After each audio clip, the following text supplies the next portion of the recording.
Shalom Abracha, que Akadosh Baruch Hu vous protège, vous aide, et vous donne une bonne année, une bonne fête. Il y a une très belle histoire qu'on raconte sur Hannah. Hannah, elle était mariée avec un tzaddik qui s'appelle Elkana. Chaque matin, on lit la prière de Hannah. Vatitpalel Hannah vatomar, alatz libi b'Hashem. Elle, c'est une femme qui était stérile. Elle n'avait pas des enfants. Et son mari, il était marié avec deux femmes, Pinina et Hannah. Pinina, elle avait beaucoup d'enfants de son mari, Elkana. Et Hannah, elle n'a pas d'enfants. Et ça a duré longtemps. Et Hannah, elle a prié à Hachem. Hachem, je voudrais un enfant. Mais je ne veux pas un enfant comme tous les enfants. Je veux un enfant qui soit spécial. Un enfant qui soit très très spécial. Qui soit l'équivalent de Moshe et Aaron. Vous savez ce qu'est Moshe et Aaron? C'est pas n'importe qui Moshe et Aaron. Et Hannah, elle voulait un enfant comme ça.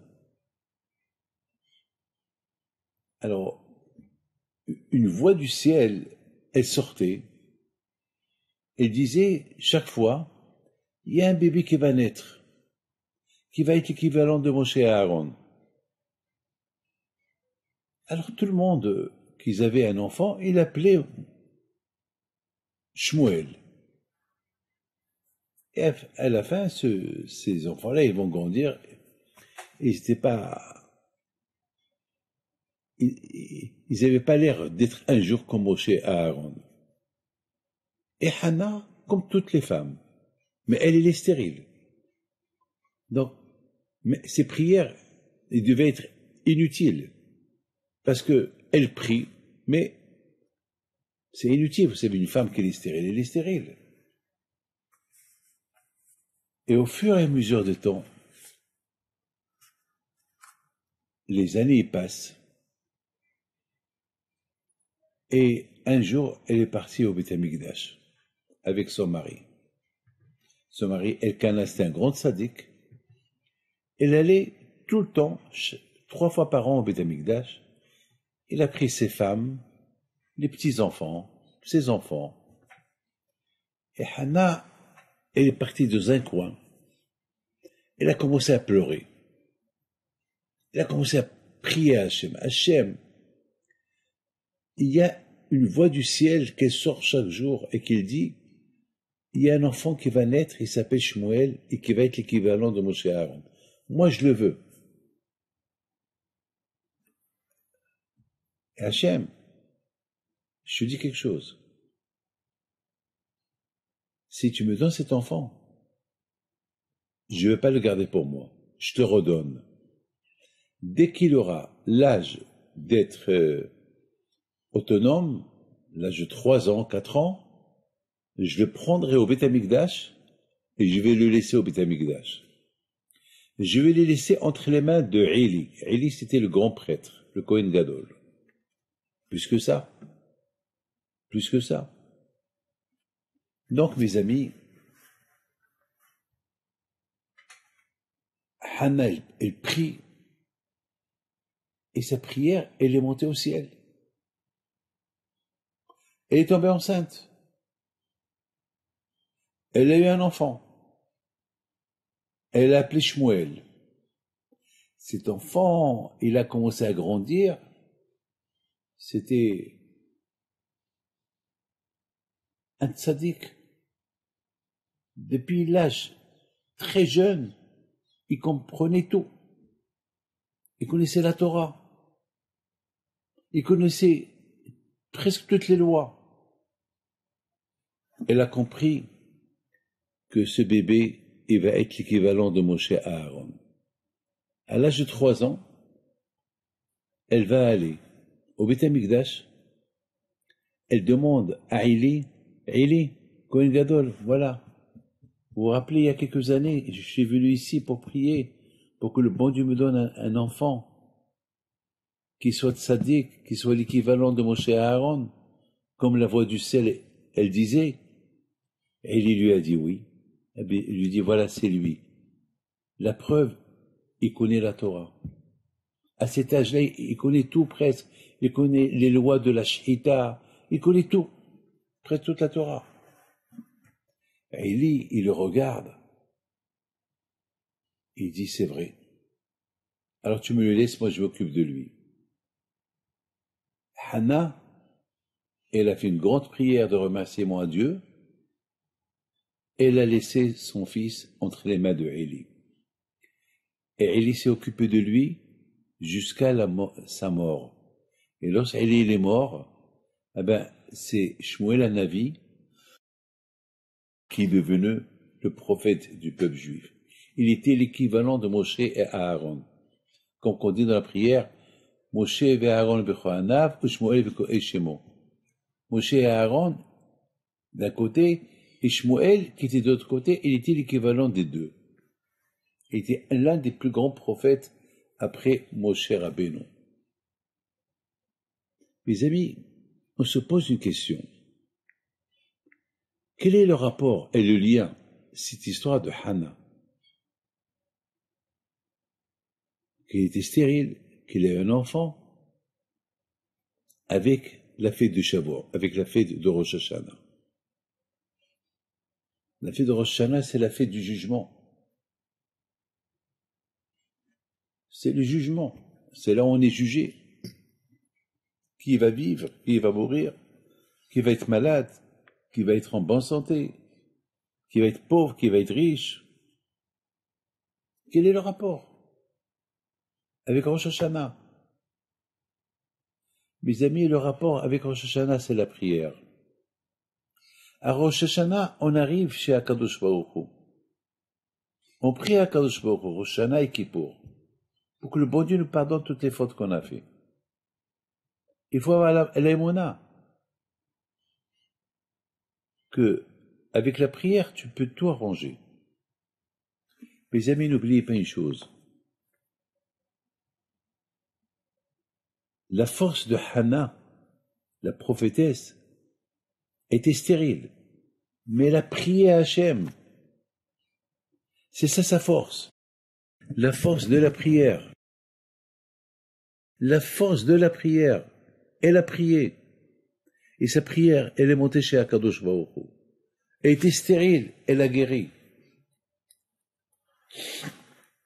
C'est de la folie.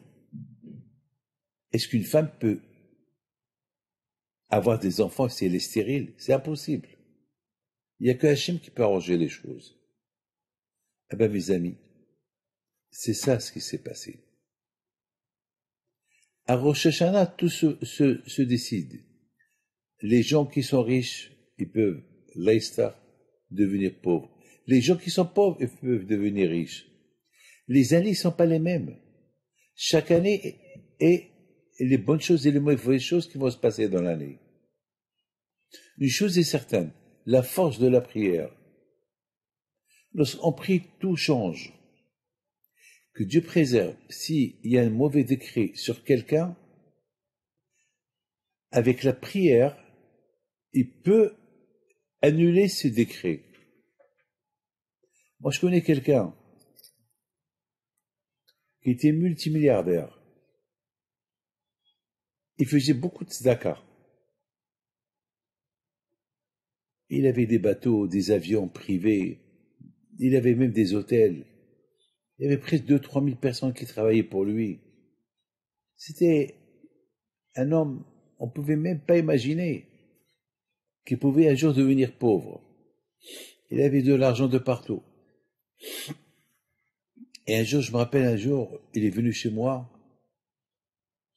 et vous savez, je sentais sur lui un parfum de femme. Je lui dis, c'est quoi ce parfum-là? Et il a commencé à rigoler. Je lui dis, c'est quoi ce parfum? Ben, c'est un parfum, alors qu'il est marié. J'ai compris que il trompe sa femme. Et il me dit, c'est les affaires. Je lui dis, c'est quoi, c'est les affaires? Quand le bon Dieu, au lieu, tu dis merci à Hachem pour le bonheur où tu es, tu fais des fautes, tu trompes ta femme, tu fais des bêtises. Il a dit, alors, je lui dis une phrase, je lui dis, hé, monsieur, l'argent n'est pas éternel. Il a commencé à rigoler. Il a dit, l'argent n'est pas éternel. Ah, je me vois pas pauvre. Comme ça, il m'a dit, je me vois pas pauvre. Les amis, ce monsieur-là, en 2 ans, il a tout perdu. Il a commencé à jouer dans la bourse, et jusqu'à, il est devenu fou avec la bourse. Tout perdu. Aujourd'hui, il habite dans un HLM. Aujourd'hui, il a rien. C'est des gens qui lui envoient de l'argent, de quoi vivre. Ceux qui l'ont connu qui étaient riches. Des histoires comme ça, je connais plein.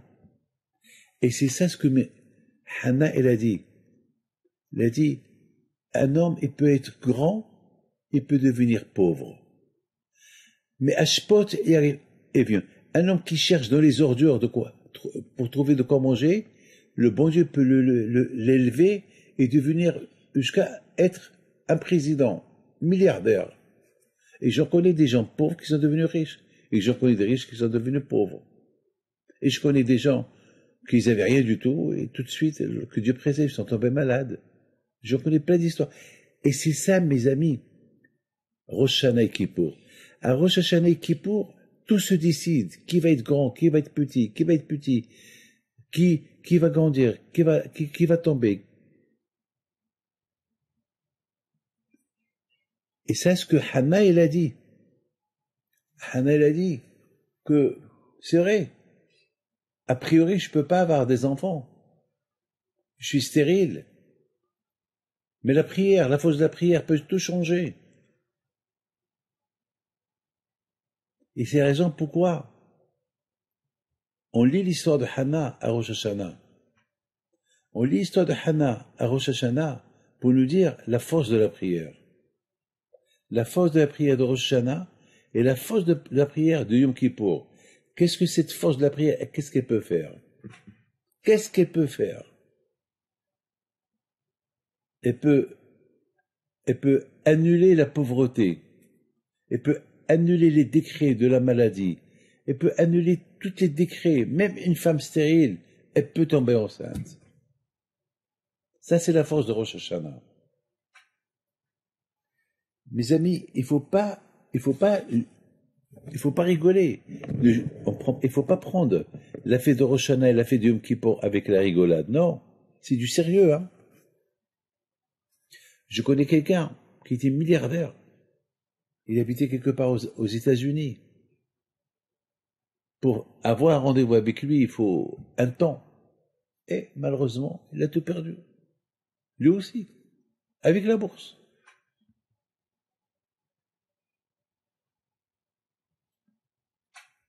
Aujourd'hui, grâce à Dieu, vous savez, je lui avais donné un conseil à l'époque. Je dis, tu es en train de perdre ton argent. Mets un peu de ton argent pour tes enfants. Il a mis quelques millions de dollars au nom de ses enfants. Eh ben, c'est ça ce qu'il a trouvé aujourd'hui. Mais vous savez, il avait des milliards. C'est des milliards de dollars qu'il a perdus. Et aujourd'hui, il dit, aïe, aïe, aïe. Aïe, aïe, aïe, ce que j'avais, ce qui me reste. Mes amis, la vie, c'est comme ça. La vie, elle passe vite. Il y a un rabbin qui dit que la vie dans ce monde-là, par rapport à la vie de Gan Eden, c'est 5 minutes.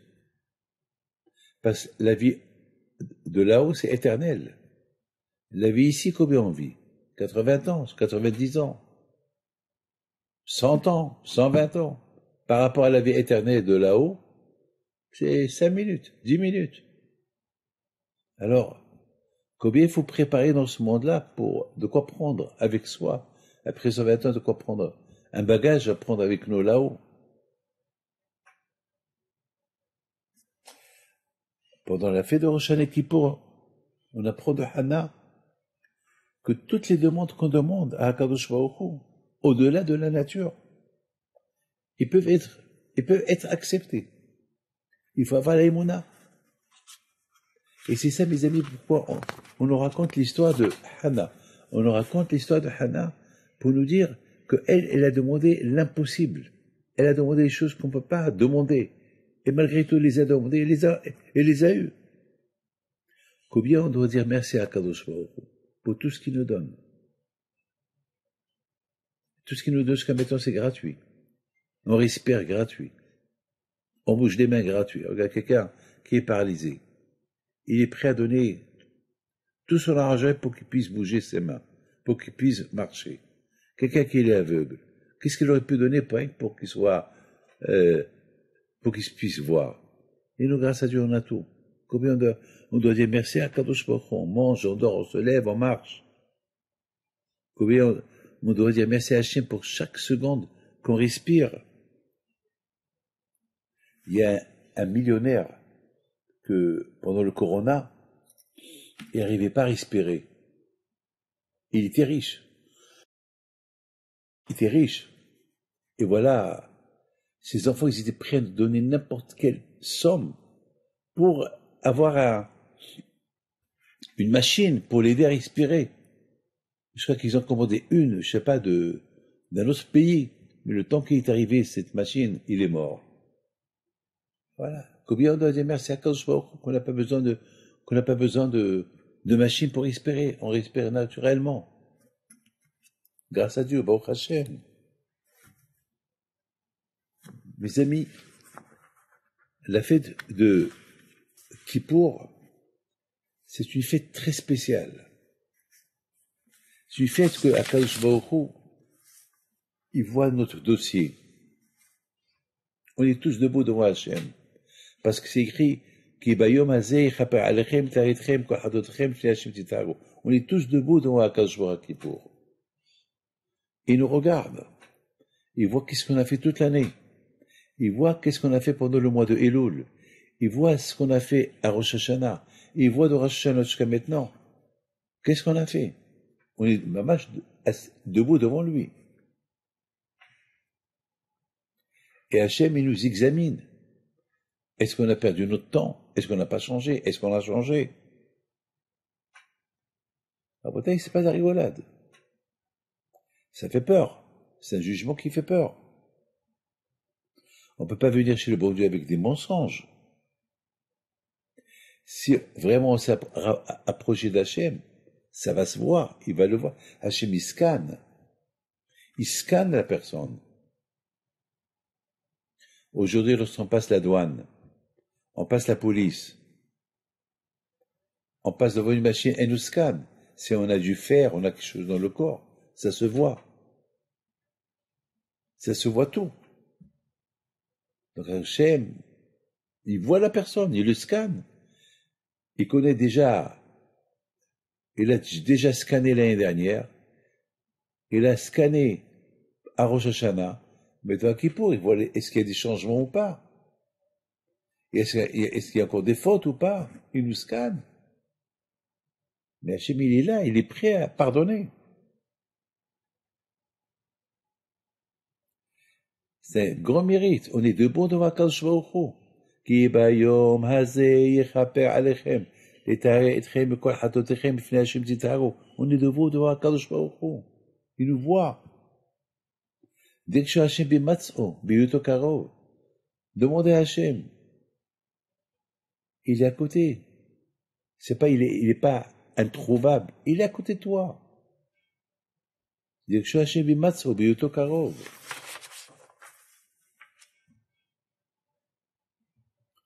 Mes amis, combien on doit être content et heureux que le bon Dieu nous a donné un jour comme Kippour. C'est vrai, c'est stressant le jour de Kippour, mais finalement, on doit être content à Kippour, que Hachem, il nous pardonne quand même. Comment on peut savoir si le bon Dieu nous a pardonné ou pas à Kippour? Ben si on se sent léger, on se sent allégé. Ah, bon Hachem. C'est pas allégé après un café qu'on a bu après. Non, pendant la fête de Kippour, on se sent allégé, on se sent content. On est on est concentré dans la prière, on se sent bien, ah, super. Kadosh Baruch Hu, il sort à notre rencontre, et est heureux de nous. Tu sais à qui pour?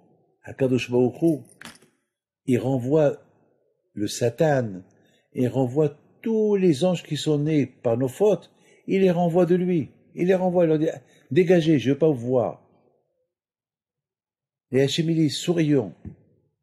Alors, lorsque Hachem, il est souriant, c'est qu'il est content de nous. Et s'il est content de nous, donc, il n'y a pas de place pour le Satan de nous critiquer. Alors, à nous de rendre la monnaie à Kadosh Baruch Hu, être heureux et content. Chaque matin qu'on se réveille, content que Hachem nous a redonné la vie, on fait mitzvah, on est content de la faire, on est heureux, on est content. On a la émouna, on a Kadosh Baruch Hu. Il y a un passage dans la Torah qui dit, lorsqu'on va servir Hachem sans joie, Hachem il n'est pas content, il nous punit. Pourquoi? Parce qu'Hachem, avec tout le mal qu'on fait, il nous maintient, il nous fait vivre. Alors on doit être reconnaissant. Il ne faut pas que ce soit big deal, il ne faut pas que ce soit un fardeau, une mitzvah qu'on fait. Il faut que la mitzvah qu'on fait, on la fait avec joie, pas avec encore Shabbat, et encore Sukkot, et encore Kippour, et encore ça, et encore ça. Non. Et encore, il faut manger kasher, et encore. Quand je voulais te donner, à Kadosh Baruch Hu, toute la nuit, il te maintient vivant jusqu'au matin. Et le matin, avec sourire, il te donne la vie. Alors toi, il faut lui rendre la monnaie. Être heureux, on a accompli son mitzvot. C'est très important ce que je suis en train de vous dire, mes amis.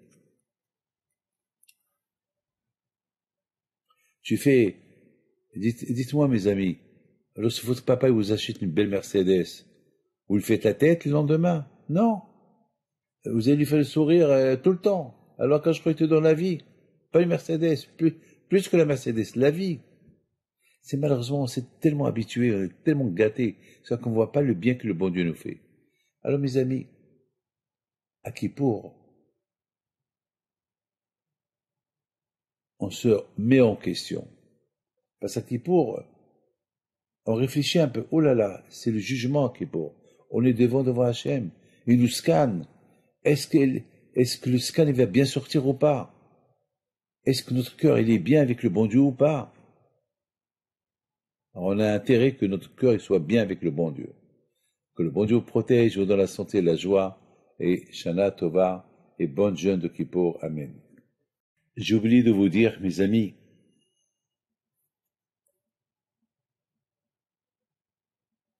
que le jour de Rosh Hashanah, on dit, qu'est-ce que Hagenu? Le Hachem nous juge. Il nous juge sans que personne n'est à côté de lui. Il nous couvre. Parce qu'Hachem nous comprend. Il comprend qu'il y a le Satan, il y a le Tzahara. Il comprend qu'il y a les tentations. Il nous connaît. Alors le bon Dieu nous juge en cachette. Mais mes amis, tout cela, si on est bien, si vraiment on se remet en question, on fait une grande échouva. Mais si on reste les mêmes, eh ben, Akash Baruch Hu, il va être autrement. Le Satan, il n'a pas le droit à assister au jugement.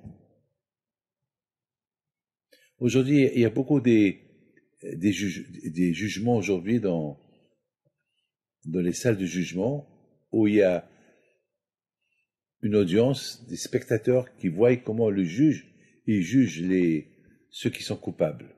Coupables, pas coupables. Devant Hachem, à Rosh Hashanah Kippour, il n'y a personne.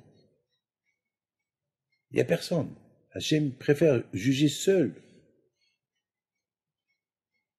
Pourquoi? Parce qu'Akash Baruch Hu, il nous comprend. Parce que s'il nous juge devant le Satan, il va continuer à crier, oui, il a fait, ce monsieur, il a fait ça. Il sait, Akash Baruch Hu, Il dit à tout le monde, dégagez. Quand je nous comprends. Mais pour qu'il nous comprenne bien, il faut que nous aussi on fait un effort. כי ביום הזה יכפר עליכם, לטהר אתכם, מכל חטאותיכם, לפני השם תטהרו. Avant que on a fait teshuva, le bon Dieu déjà il nous pardonne. À Kippour, on vient sale, et Hachem il voit pas la saleté. Il voit qu'on est propre. Il nous pardonne. Mais on n'a pas encore fait teshuva, malgré tout. C'est comme mes amis, vous allez au magasin. Si vous n'avez pas d'argent, ou vous n'avez pas une carte, vous ne pouvez rien prendre. Là, mes amis, ils nous laissent prendre, ils nous pardonnent. Vous me payez plus tard. Faites teshuva plus tard. Moi, je vous pardonne déjà. Dès que Kippour rentre, il nous pardonne. On n'a pas encore fait teshuva, il nous pardonne. Il nous avance le pardon. C'est extraordinaire. Ça, c'est la bonté du bon Dieu. Alors, Be'ezat Hashem, qu'on passe une bonne fête de Kippour, avec une bonne teshuva et qu'on verra Mashiach. Amen.